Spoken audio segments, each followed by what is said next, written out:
السلام عليكم ومرحبا بكم من جديد.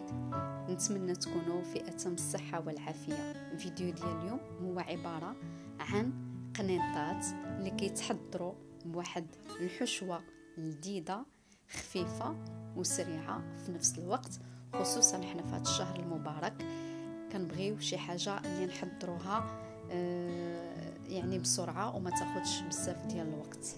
هنا عندي 250 غرام ديال صدر الدجاج اللي قطعته قطع صغيره، درس ديال الثومه اللي حكيتها، يمكن لكم تعوضوها معلقه صغيره ديال البودره الثوم، كنضيف واحد 2 معالق صغار ديال لاموطارد او ما يعادل معلقه كبيره، هنا معلقه صغيره ديال الفلفل الاحمر وقليل من الكمون وقليل من الفلفل الاسود ومعلقه صغيره ديال الزنجبيل.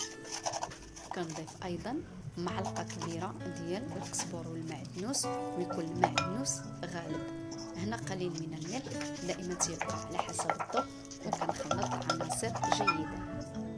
هنا في مقناه كناخذ واحد 4 كاس ديال الزيت النباتيه مع حبه ديال البصل مفروم مقطع قطع صغيره، كنشحرها شويه ومن بعد كنضيف الخليط ديالي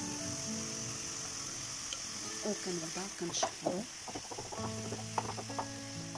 وانا كنحرك وكنغطيه باش ديك البصله كتطلق الماء ديالها وكيطيب ليا الصدر ديال الدجاج باش كيجي فتي يعني رطب. كنبقاو مستمرين حتى تينشف ديك الماء. هنا خديت كاسرول، كبيت الماء غليان على ديك الشعريه الصينيه، خليتها 5 دقائق باش ترطب لنا، من بعد قطرتها مزيان وقطعتها وضفتها للحشوه.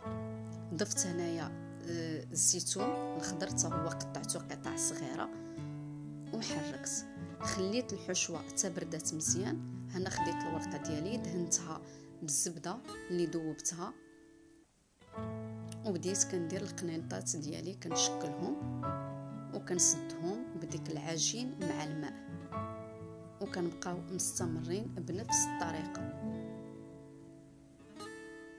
الحشوه كتكون ديجا بارده وكنبقى هكذا حتى تنسالي القنيطات ديالي.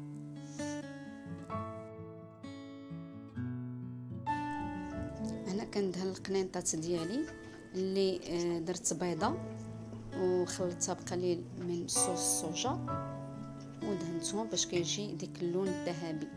دخلتهم للفران على 180 درجه، طابوا من الفوق ومن التحت في نفس الوقت كما كتشوفوا. نشوف تيشهيو مقرمشين لذاذ.